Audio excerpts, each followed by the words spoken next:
We're just ordinary people living ordinary lives until we see someone on TV win a $25,000 prize. Come on down. I'll play any game for 10 seconds of fame. Come on down. I'll make a deal, just let me spin the wheel. Come on down.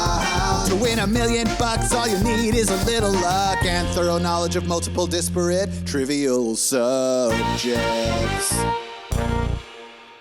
All right, welcome to an all-new episode of Come On Down the Game Show podcast, hosted by me, John Baker. And me, Jonathan, the Game Show podcast co-host, Monty. That's what they call him. All right, welcome to an all-new episode. Today, we're going to be talking about a game show. Is that a good game show host voice that I've got going on? That's more DJ-ish. Like the people that try and sound like they're having a normal conversation.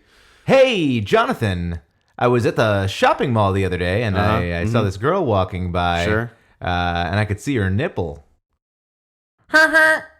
Like a horn. That's like exactly what a shitty, All right. a shitty DJ would sound like. How much did they get paid? We don't have a soundboard. I'm working on it.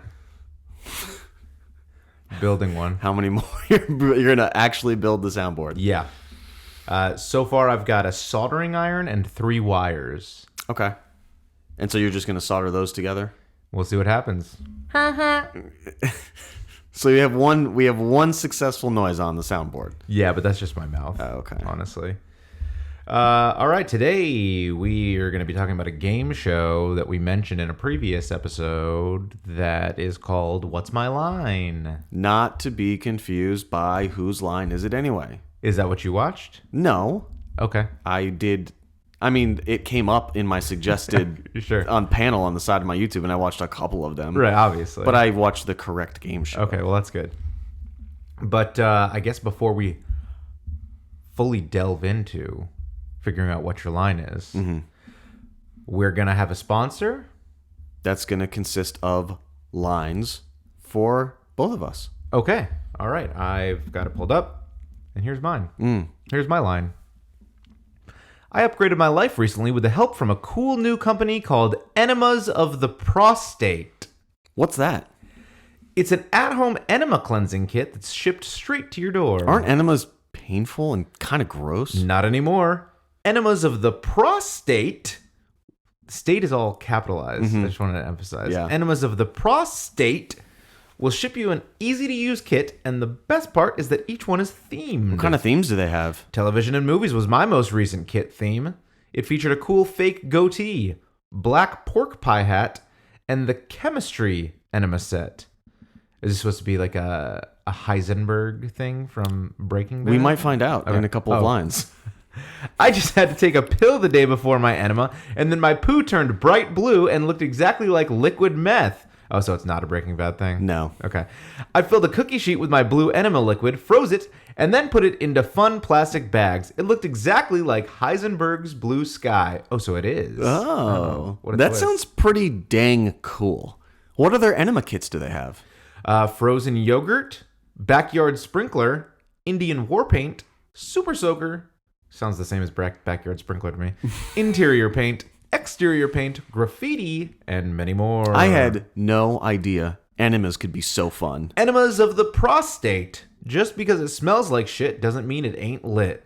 Wow, that's a nice little catchy that's rhyme cool. there. I think the kids that'll stick with them. I think isn't that kind of what the NFL was trying to do recently? Trying to get the kids interested in the footballs by having Ed Sheeran play before the first game. Would you say that Ed Sheeran is what is most hip with the kids right now, or your mom? No, I think kids like Ed Sheeran. Okay. I think women and kids like Ed Sheeran. Did you know that one good Justin Bieber song? With the one that has a squeaky dolphin in it? Unfamiliar. Where are you? No, that's the Britney Spears one. I was gonna say, it sounds like Toxic. Which one is it? No, the one. My mama don't like you and she likes everyone. Kind of. 'Cause if you like the way you look that much. Baby, you should go and love yourself. Love Yourself is what it's called. Got it. It was written by Ed Sheeran, actually. And he wrote that? Yes. And then Justin There's Bieber an Ed Sheeran and Justin Bieber song Gun. called I Don't Care? I don't know about that one. I just know that Ed Sheeran wrote that one, and then Justin Bieber. Whoa. I've never heard this song before. That's cool. Okay. This is Ed Sheeran singing about how awkward it is to be at famous parties with rich people, I think. Like Ed Sheeran? Like, no, it's relatable because everybody's been in that situation before. Yeah. All right, today on the show, we've got a lot of Ed Sheeran talk to get through, obviously. But also, we've got a lot of talk about a classic game show here. Mm-hmm.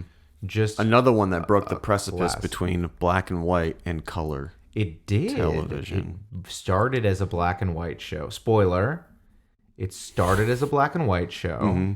This is going to have a lot of spoilers in it, so you're going to need to be quick with the finger to pause or fast forward through this whole episode. Make sure you've watched every episode of this before we spoil it for you by telling you what it's about. We've already kind of spoiled it by saying it was a game show, to be honest with you. That's true, and I do apologize for that. I do too, as well.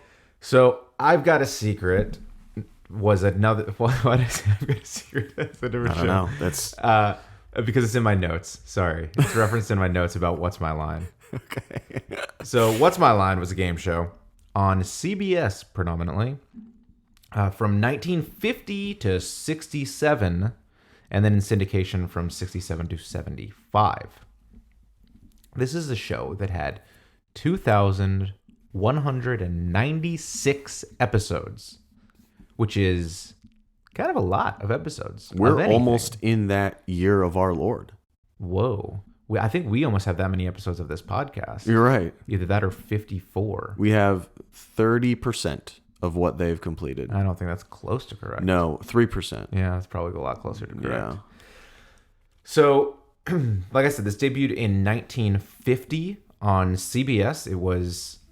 I know we've talked about some shows of this era that started out as radio programs and then converted into television.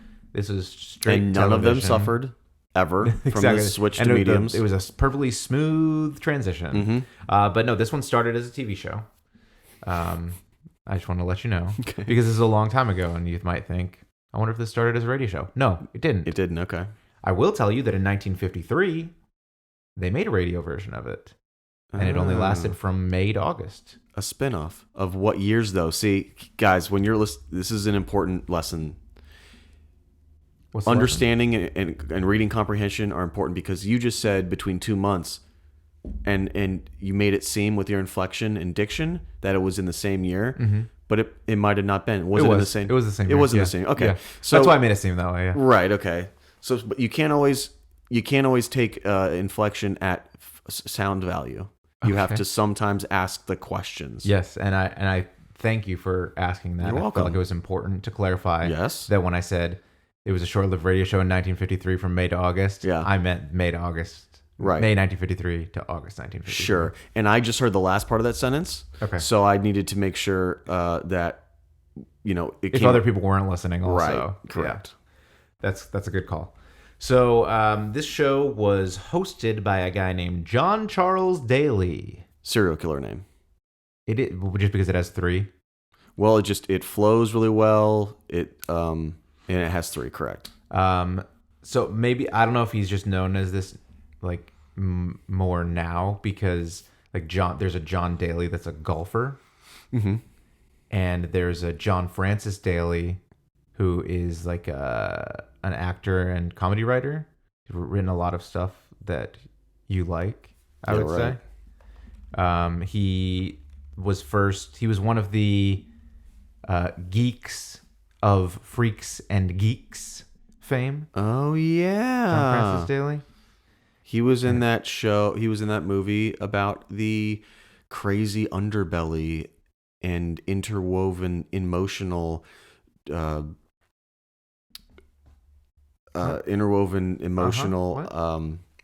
of that movie about restaurants. What? The goat You remember they play the goat if somebody walks in and they've got their balls and dick hanging out the back of their... you mean the one with Dane Cook? Correct. The movie with Waiting. Dane Cook? Yes. But yeah, he's a different guy than the It was host a movie with Ron Reynolds, by the of way. this Dane Cook game was show. in it, but... Oh, no, wait. This is... Yeah, I'm talking about Waiting. Right, yeah. That's Cook's in this? Dane Cook is definitely in Waiting. Is he one of the crazy cooks? Yeah. Anyway, Oh, yeah, he's Floyd. I'm glad we clarified that. But he also wrote, like, I think he wrote like Game Night and stuff, some good movies. Mm-hmm. Anyway, the other John Charles Daly, the serial killer, was a game show host and not a serial killer. Well, it's a missed opportunity. It really was. So when I first watched it, I thought this guy's voice is kind of interesting or unique, and I wonder what it is. And then I found out that he was born in South Africa. South Africa. South Africa. Okay. Where they speak with a small mouth. A small... classic small mouth South African. That's what it sounds like. And in addition to a game show host, he was a newsman. He was really maybe even more famous as a newsman. Okay. Maybe even got this job because he was a famous newsman, I would God, say. they had that perfect voice. He was. I mentioned this show was on CBS. He was the head of ABC News. That's and huge. so it was interesting that he was on a CBS game show. Okay. And he, like, at the time, you kind of worked for studios. Like, this was back in the day where actors and actresses, like, you've got a contract with MGM, and then you only make movies that MGM makes. And if Paramount's making a movie, you're not allowed to be in that movie because you've got a contract with MGM. Mm-hmm. And that was a big thing back in the early days of Hollywood. That's before the people took the power back from the man. Mm-hmm. Now, the man is just anybody that has a job. So you're the man? You're the man. You the man now, dog. You're As the man now, Sean dog. Connery once said, rest in peace. So, Wow, I forgot he was dead. yeah, I'm sorry to bring that up. I know that Spoiler alert. hurt you. And you didn't say spoiler alert. Spoiler alert, before. Sean Connery is dead. So, he like I said, he was the head of ABC News. He hosted this show that was on CBS, although he was technically employed by Goodson and Todman, who were the producers of this show. Know them. They've done a lot of game shows. And he also would, on occasion, fill in on the Today Show, which is on NBC. So he was concurrently on air on all three of the major United States television networks. That's pretty cool. Because he's a badass, John Daly, not the golfer. Or the He's writer an or alcoholic. director. Spoiler. So he also Liver spoiler. What? Liver spoiler. Liver spoiler. So John Charles Daly, he was also, interestingly enough, and this is something, a claim to fame that you can't really have anymore. He was the first broadcaster to broadcast the news of the bombing of Pearl Harbor. So that he was the originator of that news for the majority of Americans. Mm-hmm. Now, if like a big news story happens, the originator of the news is some guy named like Butthole Liquor XX4 on Twitter. Because he was directly a part of whatever the huge thing was. Yeah, and he just tweets it on his phone instead real of calling fast. 911, pulled out Twitter and Right. Yeah. That's basically how news breaks now, and nobody ever knows. Like I bet you then it was emotional. Like, okay, were you listening to John Daly when the news broke of Pearl Harbor? Mm-hmm. Like, that's never gonna be a thing now. Like, you're never like, man, did you hear when Lester Holt broke that news? Nobody gives a fuck about Lester Holt. Yeah. Well, also news stations are now reporting on what happens on Twitter, so they're not ever the first. That's true. They're just re-reporting what They're just Butthole retweeting. Liquor They're live XX4 said. Yeah. XX4. And also FDR's death. He was the first person to report that on the air as well. Because he killed him. He did. What if you were so obsessed with being the first scoop that you were going around? Okay, hold on. Committing. Don't say this because this sounds like a screenplay that we could write. So Bertrand, you didn't hear any of this. How do you build a following on Twitter? You become the first to report things, and also by doing them. Yes, you do them so that you can be the first to report them. What's the title of that screenplay? I don't know yet. First? Remember how like you First with an exclamation point. Yeah. Yeah. This sounds like it has to have been a movie that I've seen before or has been made before. It's kind of like nobody would get the title. Nightcrawler. Was that movie kind of like that? I mean, yeah, that was a premise. He was the first on the scene to report things. That's how he got right, and he would like kind paid of well. do things, right, so that he could be the first on the scene? He didn't do things. Remember at the very end, he heard that somebody was being like broken into, a house was being broken into, and he went around and got slow motion feeds of these people dying instead of calling 911. That's right. So I do think that Jake Gyllenhaal can be in our movie as well then. Okay. But he's dressed as the X-Men Nightcrawler. Yes, exactly. All right, so guys, don't steal this movie idea, please. Unless you want to pay us $2 million? Yeah, that sounds good. Okay. $2 million. We might have just fucked ourselves. This could be a huge, never mind. movie. We'll negotiate. Okay. So, yeah, I don't think he killed FDR. I think that was Hitler or something. Okay. They died the same month. FDR and Hitler, that is. So, but not in the same year. Right, no. See, that's why it's important to ask 150 years apart. That's why it's important to ask the follow-up questions. Yes. So the way this game show worked, what's my line? When the title is referencing line of work, to be clear. Yeah, I didn't get that for an embarrassing amount of time. For 7 episodes. Yeah. Yeah.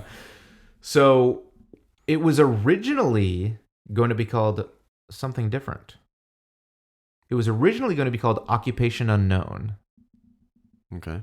Which sounds a little more direct. Well, yes, certainly direct. But I wonder if they like shied away from it because it sounds a little more like a spy movie or something like that, or a comic about some spy. Yeah. Operation Unknown. Mm-hmm. It would be like Mission Impossible or something like that. Yeah. So they changed it from Operation Unknown to What's My Line? Operation or Occupation? Yeah, sorry, Occupation Okay. Unknown. I don't know why I said. I was like, Operation Unknown sounds 100% yeah, like a spy movie. I got way more into the spy zone there in my head. So yeah, Occupation Unknown is what it was originally called. Anyway, it ended up being called What's My Line? I wonder if at that time, like in 1950, that was a more common thing to ask people, like what their line was, like, oh, what line are you in? Yeah, I think so. Something like that. It sounds like something that our parents would say, or maybe our grandparents would say to each other. Yeah. Hey, what's your line? What's your line? Line. Yeah. And then now it's like, where's your line? What's and your it's line? Like it's and in then the you bathroom. just start getting real paranoid that you're on a Truman Show type thing because people keep asking you what your line is and you don't know. Have you ever had a feeling in your life where you felt like you were in a Truman Show situation? Many times. Do you remember one of them that you No, not in particular. What about you? You just get that weird feeling? Yeah. I think that I more wish than have ever felt. Yeah, I think it's more narcissism is the feeling, I guess. Like, I'm so fucking cool and important that this is all about me. Yeah. I definitely get the narcissism like bend on it. But also it was I guess wanting to be in it. I'm just thinking that the actual movie, his life was pretty boring. Like people just watched to. Yeah, that's true. Well, and anytime it has crossed my mind, I think like, well, I fucking hope I'm not because I've done some fucked up shit. There's some weird stuff that I do that people don't know about, but if they do, uh-oh. Yeah. I mean, I feel like it'd be impossible to keep that from somebody. Yeah. I mean, it's not true. North Korea does it. They just like North block Korea's off the rest of the Truman Show. world. What if that's what it is? Yeah. That's why they can't like let their people know because they're making a great TV show and they're going to show us. But only people in North Korea watch it. So wait, so they watch would know themselves.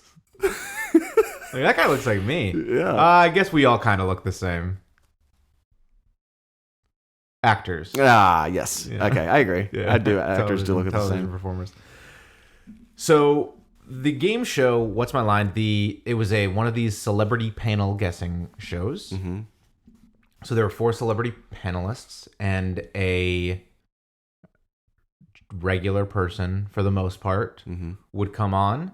Condescending of you, but sure. A regular person, a non-celebrity, would come on the show and introduce themselves. In the first 5 years or so, they would walk on write their name on a chalkboard, and then John Daly would take them to like meet each of the 4 panelists. They get a kind of up close look at this person, and then each of them was able to have a wild guess at this point in time of what this person's job is. I like that. They stopped doing that after 5 years to speed things up a little bit.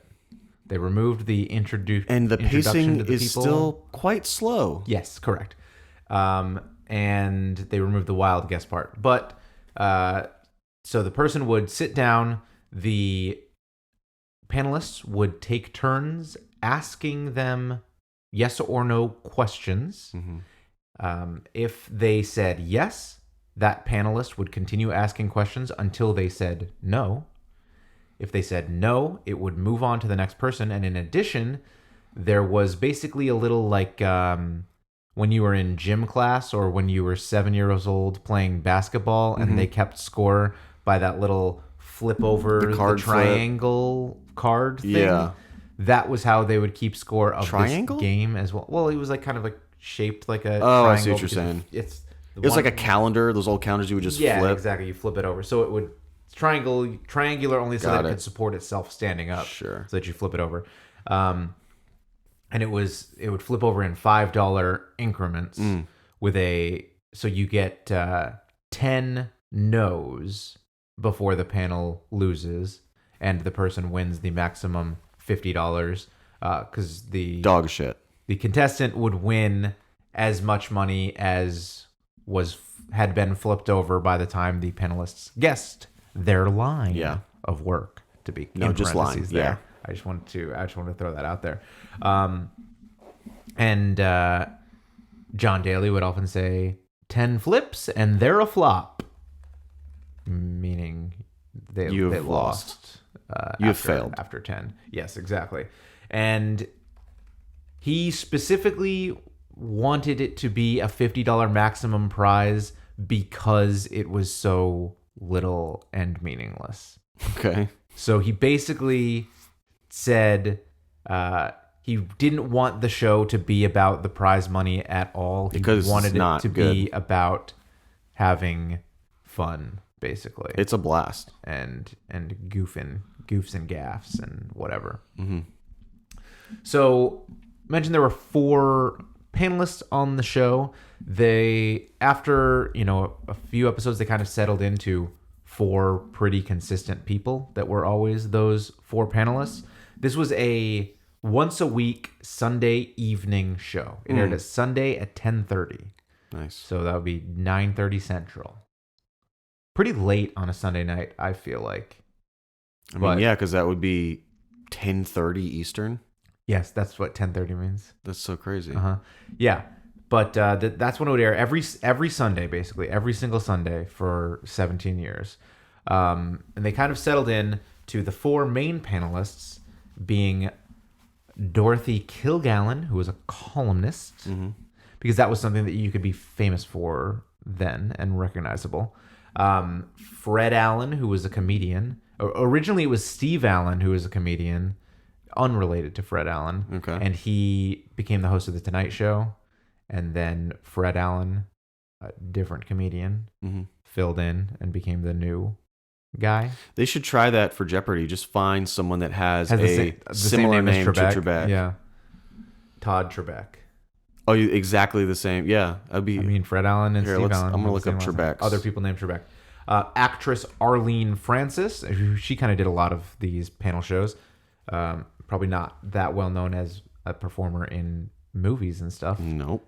More well known as a performer on panelist shows, guessing games on the game shows. And are you okay? What? Are you okay? I'm fine. And here's speaking Matt of Trebek, already found. All right, perfect. Speaking of columnists not being household names today, what about publisher Bennett Cerf? Publisher. He was a publisher. Like he owned his own private publishing company? He co-founded Random House, for example. Okay. But like, wouldn't it be funny today if it was, Celebrity Dating Game, which is a show that's happening right now, which we've kind of talked about. And it was like, today on Celebrity Dating Game, Jeff Collins of HarperCollins. Wouldn't that be weird? Nobody would care. Nobody would care. Nobody would care about that guy. No. But I guess when you were back, like pre-internet, publishers had a lot of power. That was a powerful person because they decided whether things got out into the world or not. Now everything gets out into the world. Every thought that anybody has ever thought for a passing moment is out in the world for everybody else to see. So I'm technically a publisher. Yeah, well, maybe like Twitter is a publisher. We're a podcast publisher. Yes, I guess we're the publisher of this podcast. Yeah. Technically. I'm going to change my LinkedIn. With the help of Squarespace, who hosts our Thanks, Squarespace. website and our RSS feed that allows this podcast to be out there. So those were kind of the four people, although during the run of the show, both Fred Allen and Dorothy Kilgallen. Wow. What was that? You important? You too important for Google this? wants me to change my password for the internet accounts. Oh, okay. Both Fred Allen and Dorothy Kilgallen died during the run of the show. Spoiler alert. What? Spoiler alert. Yeah, spoiler alert. They are both dead. And they have both been dead for over 60 years. Yeah. So, but they were the most common panelists on the show, those four. And I watched a couple episodes with all four of them suckers on there Wow. from the 50s. Thoughts? Thoughts about them? Mm-hmm. They're all just fine, I thought. Yeah. I thought, okay, not bad, not standout, cool.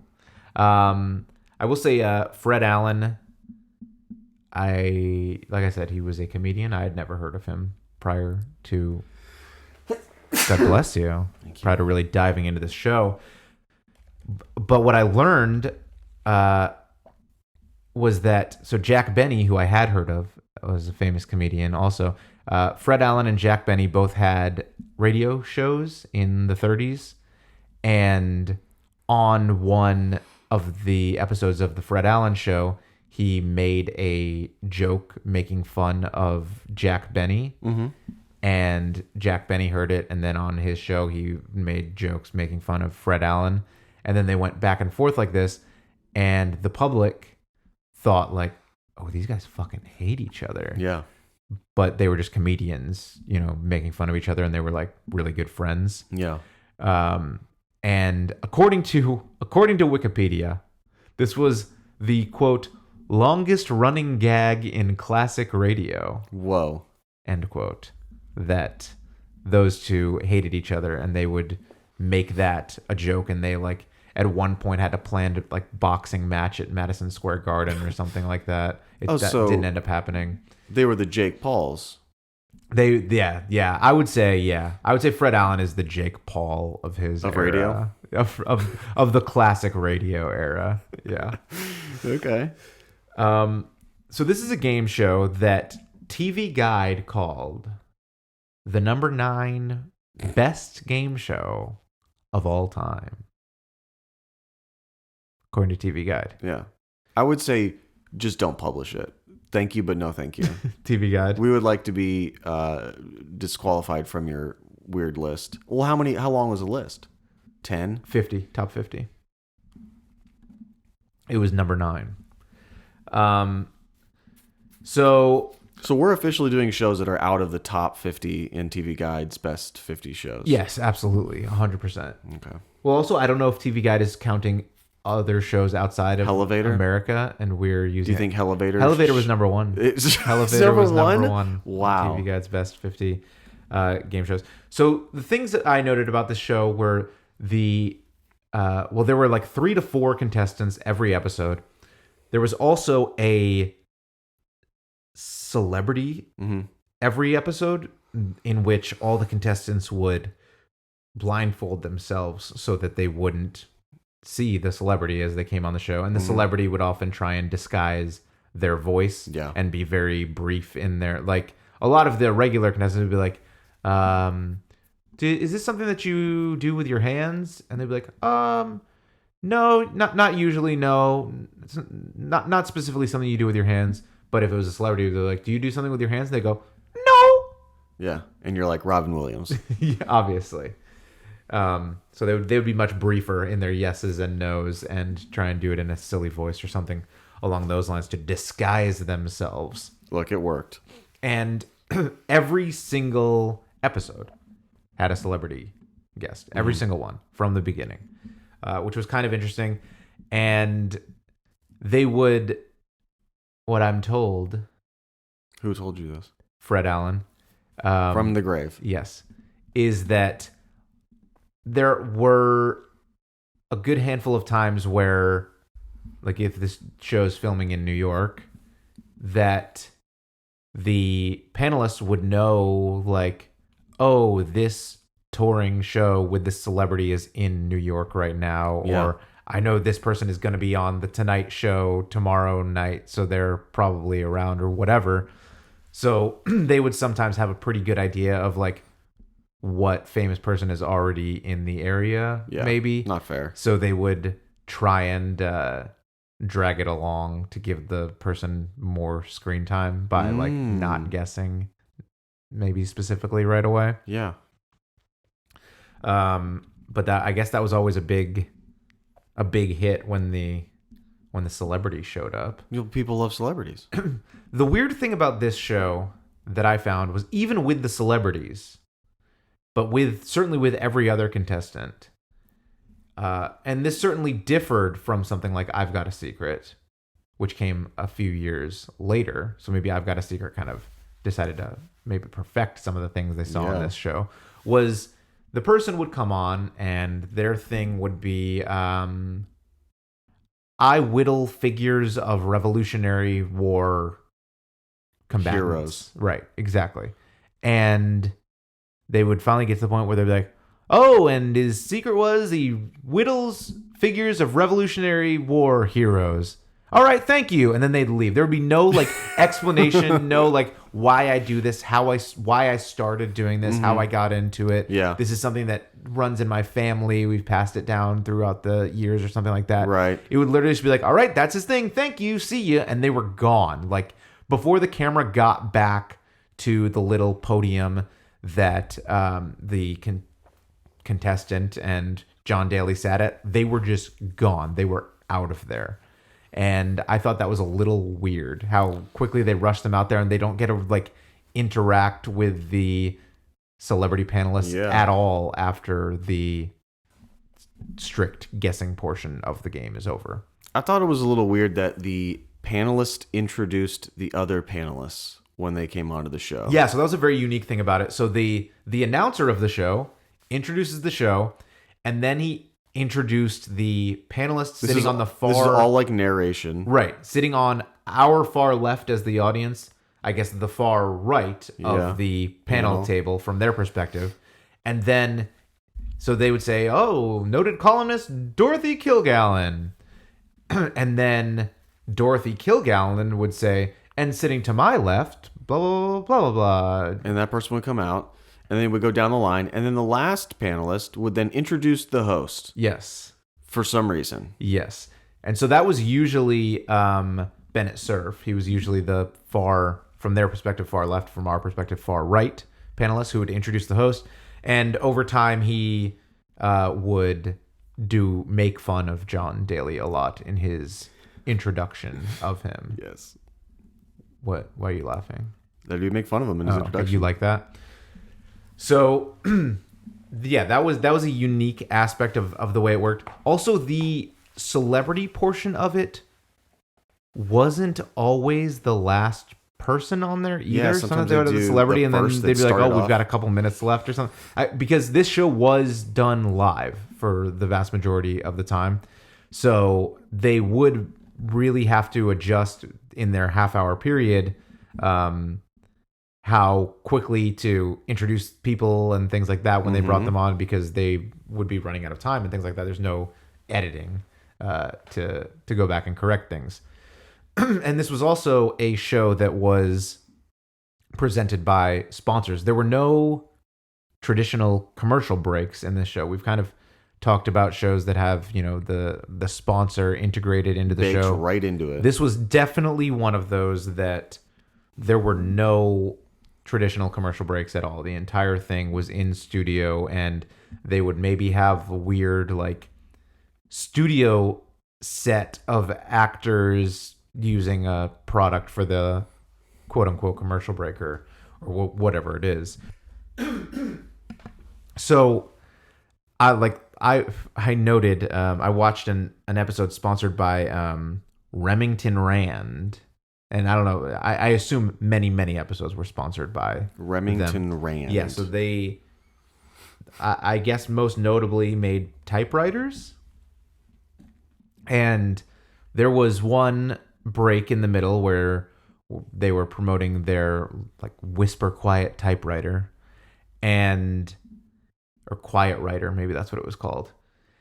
And they had a woman talking, and she said, students perform 38% better when working on a typewriter. And then she said, this is the exact quote that she said, because I had to write this down. Okay.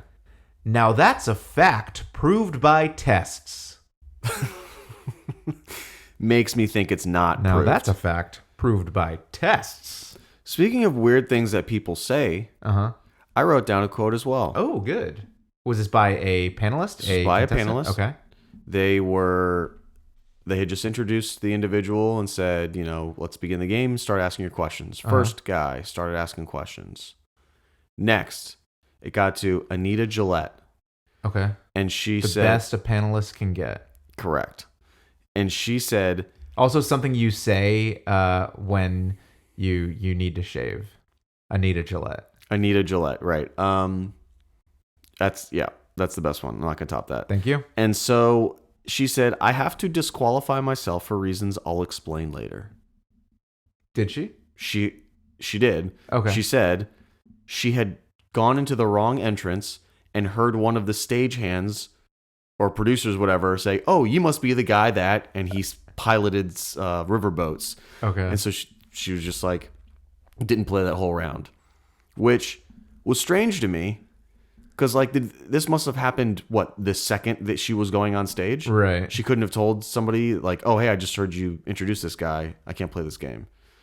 Well, so that was a thing that they did from time to time. People would recuse themselves, basically.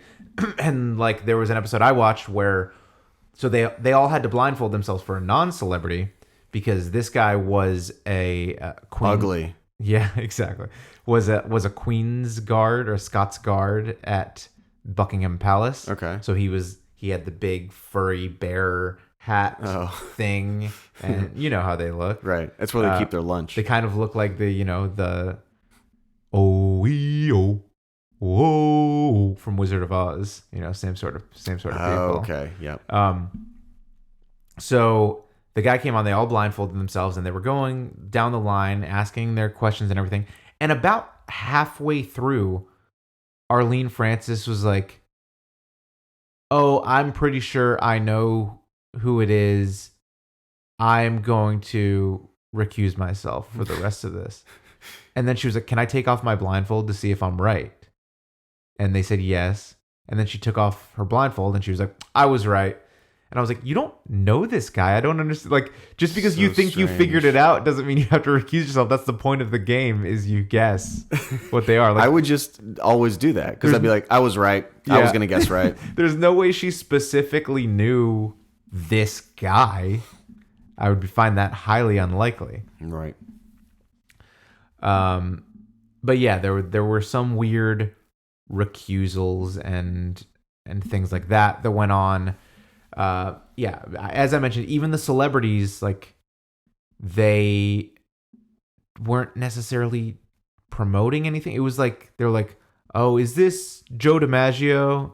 And is like, yep, oh, you got me. Oh, all right, see ya. And that was it. Everybody knows who this guy is. Like, wow, they got Joe DiMaggio here just for that. I also found it kind of interesting that like Arlene Francis, she's a famous actress on this panel, whatever. And when Joe DiMaggio was there and they were quizzing him, she was the one who ended up guessing it, and she was like, were you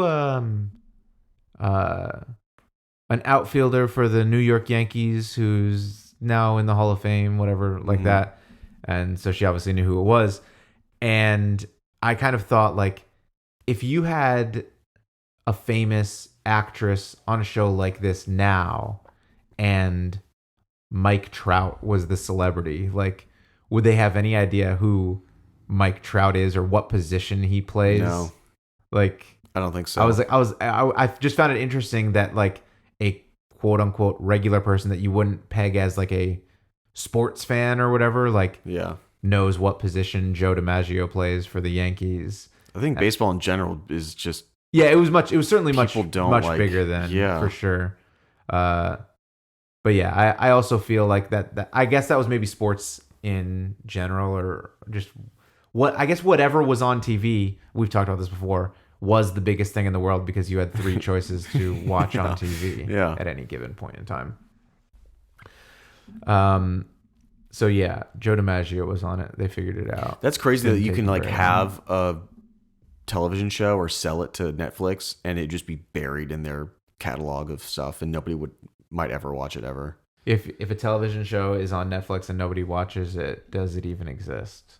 Or can you hear? Does it make a sound? Yeah, no, I don't think it does make a sound. Does it make an impact on the society at large? So there's something I found very interesting about this show, and I don't know if this is 100% a fact, but I believe it's a fact based on me making it up. Is it a Reventine Rand fact? And it's been proved by tests. Okay. So I mentioned the show was on CBS from 1950 to 67, hosted by John Charles Daly. It then went into syndication from 67 to 75. It became more of a daytime show at that point. I think there were 800 something episodes of the CBS run, and then 1,300 in syndication over the next 7 or 8 years. So it was more of a daily afternoon show. Yeah. And I think Arlene Francis was like the only consistent holdover, and I think sometimes Bennett Cerf would be on there. But Arlene Francis and I believe comedian Soupy Sales. Yeah, his name was Soupy. Was the other, along with Arlene Francis, like regular panelist on the syndicated version. And there were 2 different hosts over the run of the syndicated version. Wally Bruner hosted for a few years, and then Larry Bryden took over, and then he died in a car accident right after it ended. Spoiler alert.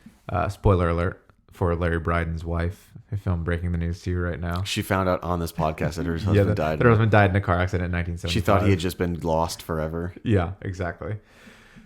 So, like I said, 2,196 episodes overall from 1950 to 1975 on U.S. television. Basically uninterrupted, because the ones that went off air went into syndication very shortly after. Yeah. There has not been a single U.S. revival of this show for any network in the 46 years since then. Because nobody cares about what you do. I guess. But unless you have a super sexy, awesome job. Sure. But it's just crazy that TV Guide called this the number 9 best game show of all time. Again, they're still trying to get that wiped. It ran for 2,196 episodes for 25 years straight. And there's like the Game Show Network or any of these other things that are just trying to get something to fill up TV blocks have never even done a one-off special or anything of this show in the almost 50 years since the syndicated version went off air. Like, that's just kind of crazy to me. All these other shows, like we're talking about fucking Groucho Marx show getting a revival on Netflix. Yeah. And that is him just asking questions about, right? Isn't that, he was asking questions about people, trying to figure out about them? Yeah. So, but this is, like, to tell the truth, there's a modern day version that's kind of the same era. To Tell the Truth came out maybe 5 or 6 years later. Yeah. But it's just crazy that of all the game show revivals that we always talk about, there are no revivals to talk about for this one. That was it. It went off the air and they laid it to rest. They buried it in the ground and you ain't digging it back up until probably a few years from now when they realize they're out of new ideas again and need something from the past. It's probably for the best. Influencer. Everybody's an influencer. Ooh, what's my... What do I influence? What do I influence? Like fat chicks. And everybody's people. Oh yeah, you want to be more specific. People. Animals? Because it's a dog, that contestant. Oh man, how would you make this game sexier though? I guess that's a good one. Influencer, bring it into the more digital age. Ooh, what was my crime?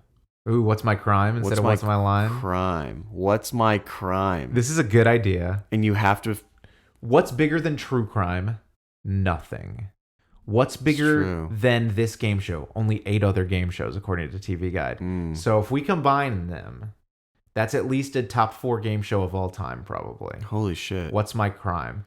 I think you accidentally stumbled onto something. What do you mean accidentally? Brilliant. I used my brain and I said. I think you just tried to figure out what kind of rhymes with line. Well, you have to have the revival sound like the original. You can't just say a new totally thing. Fair enough. Think about it. Okay, and what else could we could do?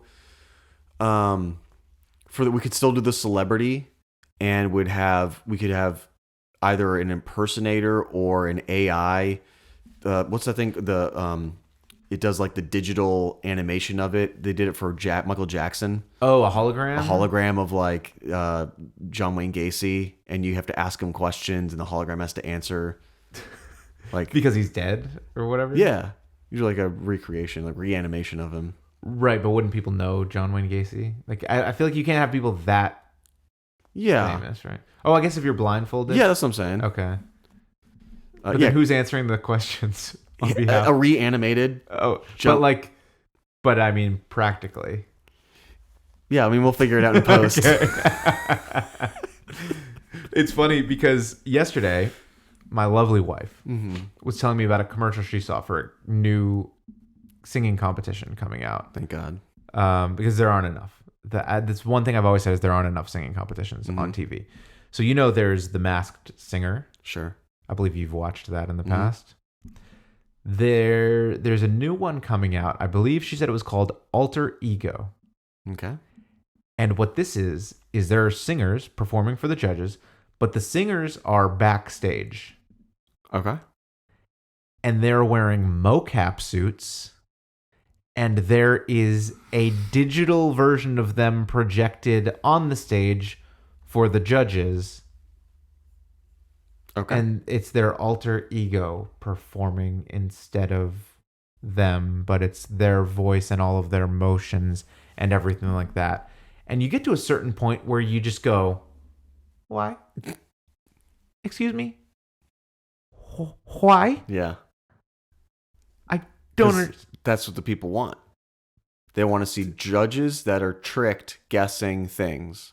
So it's like that. What was the alter ego of that really famous country singer that nobody talks about because it was really bad? Wait, say that again? The alter ego of that. Garth Brooks, Chris Gaines. Yeah. So it's the Chris Gaines show. This is the Chris Gaines show. So I guess these people are... No, they're just regular people, from what I can tell. Is the other weird part. It's not like... so that is so weird the then. Masked Singer, it's famous, celebrities, yeah. right? That's the whole thing. Oh, oh my God, it's Howie Mandel. Hilarious. He's a frog. Yeah. This appears to just be regular people, and it's being judged by Alanis Morissette, Grimes, Who? Elon Musk's wife or girlfriend or something, who's a singer, Nick Lachey, and Will.i.am. Of course, Will.i.am is going to be involved in something like this, by the way. That is the least surprising part of this. These panels are so random. And hosted by somebody called Roski Diaz. And I don't want to gender that person because I have no fucking clue. Okay. Or Roxy Diaz. It's spelled R-O-C-S-I. And I don't like that. But the contestants are Anthony Flamia, Chase Paget, Danielle Satani, Deshara Bridges. Those are all fake people, or those are all not relevant people as far as I can tell. Okay. And then they have the name of their alter egos. Like Isra Darwich's alter ego is named Night Journey. Kalea Ayelet's alter ego is named The Dawn Majesty. What is the fucking point of this? I think What's the point? Is that a game show that we can do? What's the point? Ooh. And we just have other dumb shit and we say, what's the point? And it's a debate, and you have to debate on what the point of this thing is. Yeah. It's real dumb. Real dumb looking. And it's on Fox. I would rather watch What's My Crime. Everybody listening to this would rather watch What's My Crime. And everybody out there that's not listening to this would rather watch What's My Crime because it's a fucking badass idea for a game show. Let's do it. Did you strangle anybody? Was this a white collar crime or a blue collar crime? All sorts. We got all sorts of options. And maybe we can find And they're all different types of ways to catchphrases. break the law. So maybe it's not specifically what they were charged with, but what they did exactly. That way it's a little more... Yeah. It's harder to guess. Yeah, I agree. It has to be a very specific crime. Not just breaking and entering. It's like, where did you break and enter? You know? But what if we start to see there are actually trends that align with the stereotypes as the contestants come on the show? Like every time a woman comes on, it's like, she strangled her kids. I mean, then that would probably just help you in your guessing, and that's fair. That's why the game fails, because it's just like, damn, these people keep doing the same shit. Yeah. So there's something that came out of this show, What's My Line, that I believe got used in the pop culture. Like, to tell the truth, we talk about, will the real blank please stand up? Yeah. That became a part of the pop culture. So when Steve Allen was one of the regular panelists on this show, there was somebody on who built something or made something, and Steve Allen asked, is it bigger than a bread box? And I guess that was a more common thing to have in your kitchen back in the day was a bread box. Mm-hmm. And that just became a thing that he would ask for anybody that made something. Is it bigger than a bread box? Yeah. And then he left the show, and then other people would continue the line of, is it bigger than a bread box? It's a funny question. And that kind of became a thing in culture of, if you're describing the size of something, people would ask, is it bigger than a bread box? Yeah. Were bread boxes all about the same size? I mean, yeah, it's got to be able to, a bit bigger than a loaf of bread, you know? Oh, yeah. Ooh, these are cool. Oh, I've seen these Yeah, before. it's like the little wooden thing, and it's kind of comes down in a little arch. Yeah. Yeah. Keep your bread from getting $40. stale. Should we get one? At Wayfair. Should we get one and put it on the desk with our buzzers? It Just says a bread box. It has a lot of good reviews. Let me read one of these reviews. Okay. Nice size. 5 stars. Nice size. It even holds soft taco shells. Medium to large size. Opens and closes nicely. Keeps your bread fresher longer. Is it bigger than a bread box? No, this is a bread Oh, box. okay. Funny enough that you say that, because on an episode, presumably after this became a thing, one of the contestants was a bread box maker. That's funny. And so they asked, is it bigger than a bread box? And John Daly started laughing. And then they guessed, like, oh, do you make bread boxes? So they got that one. So I know you're big on the money. I know we said the prize here ain't much. It's pretty small potatoes. It's I wouldn't even say it's a potato. It's the size of a pea. It's small peas. Okay, small peas. So the interesting thing I noted here, and also interesting because you talked about Whose Line Is It Anyway earlier. One of the things that Drew Carey would often say on Whose Line Is It Anyway is the rules are made up and the points don't matter. Yeah. And that's also how I felt about this show, because like I watched an entire episode. Congrats. Thank you. In which not once did they get to 10 no's or guess the correct answer.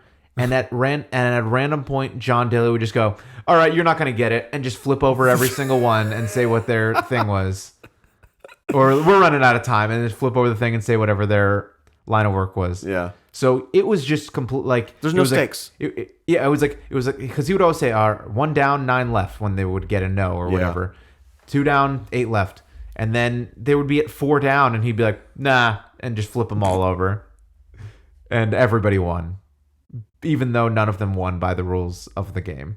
because again, that didn't matter. Right. It's like an improv show where you're like, this isn't working. I'm going to wipe the scene by running across the stage.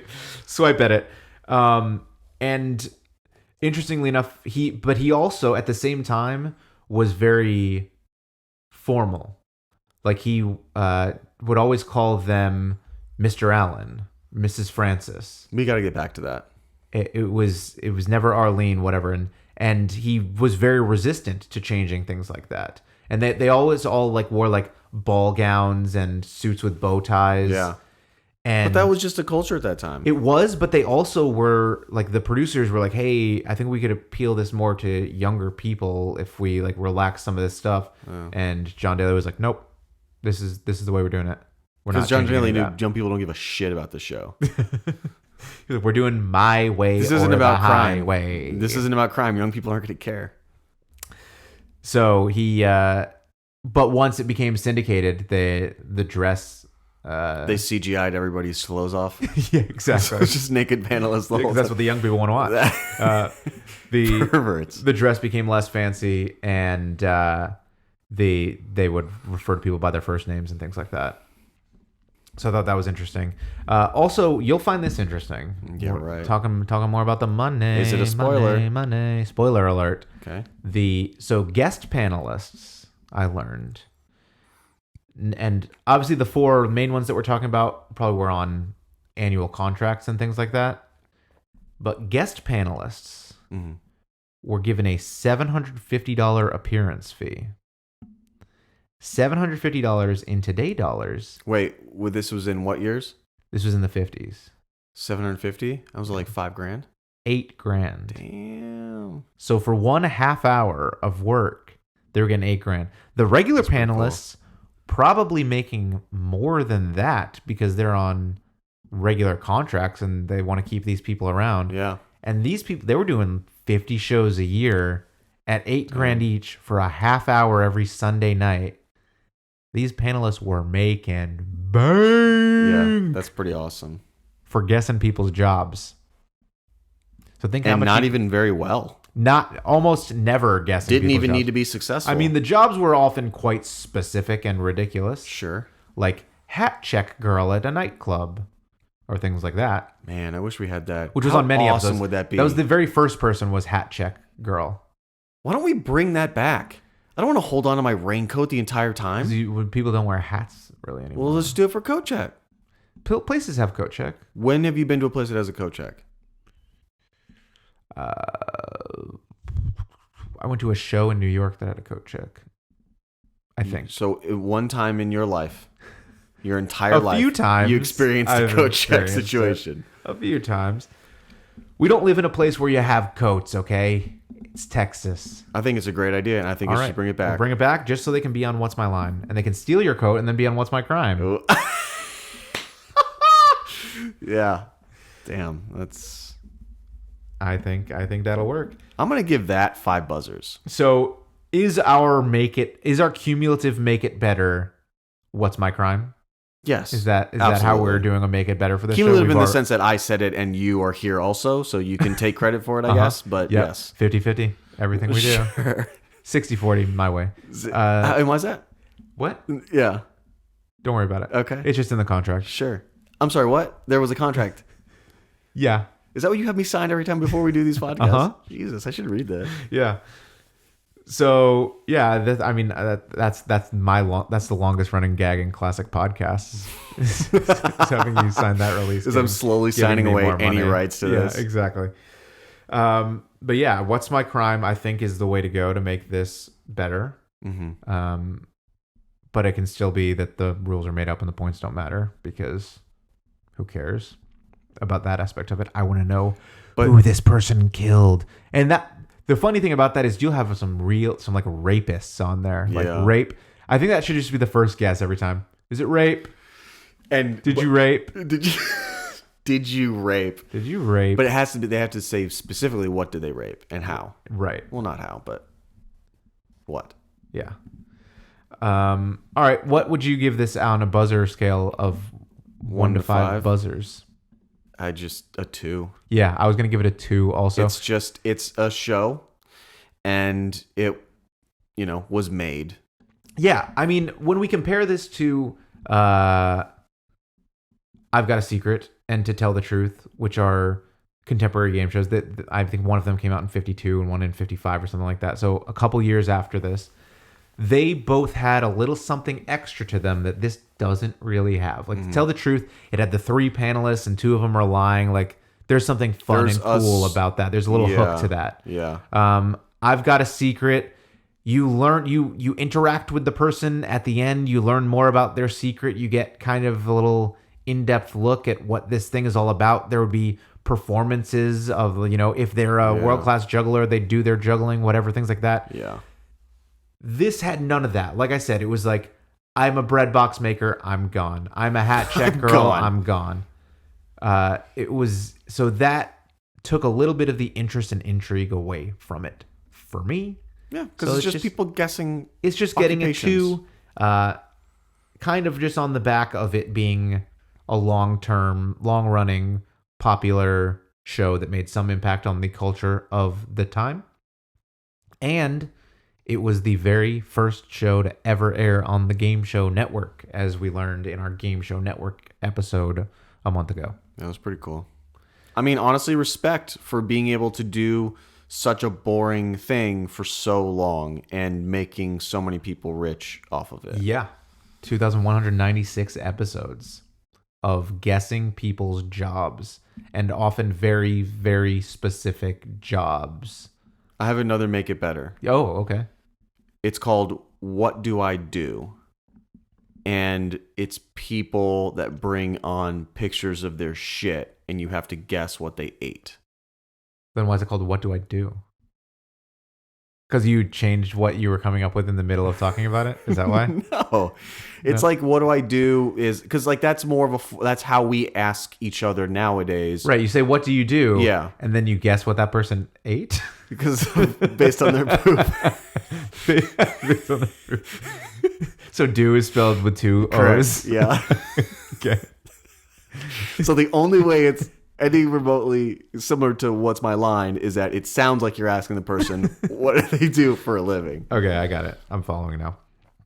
All right, that has been What's My Line. Spoiler alert, it's always food. The answer is always food. Food? Oh, so all you have to... What did I eat? Food, and that's good enough? Hey, let's get the next person All right. on. Next up, write your name on the chalkboard over here. That's the longest part of the show is them writing their name on In the cursive, which is...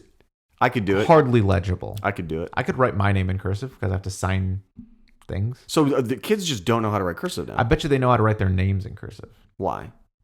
Because you have to. You have to For a signature? sign checks. So is there a signature? You have to sign checks. That's why kids nowadays know how to write their You name. have to sign contracts. Oh, you said checks. Leases. That's all digital now. Yeah, but don't you like? I guess not now. When I bought a home, and when I that's definitely e-sign not stuff, digital. a lot of times, like I have my like signature saved that I like made on my iPad one time or something. Yeah, I just choose the default VeriSign or whatever, or DocuSign. DocuSign. That's what I mean. Anyway, this has been an episode of Come On Down the Game Show podcast. You can check us out on Instagram at Come On Down Show. Email us at comeondownshow@gmail.com if you know any producers. Email us pictures of your poop, and we'll send you an email back. That says food. That says food. It'll be a fun game that we can do. If you know any producers that can get What's My Crime made, I mean, that's... we are very interested in hosting that. Because we came up with it. No. 60-40 host. And yeah, until next time, we will see you guys next time. See you on the crime. See you next time for What's My Crime.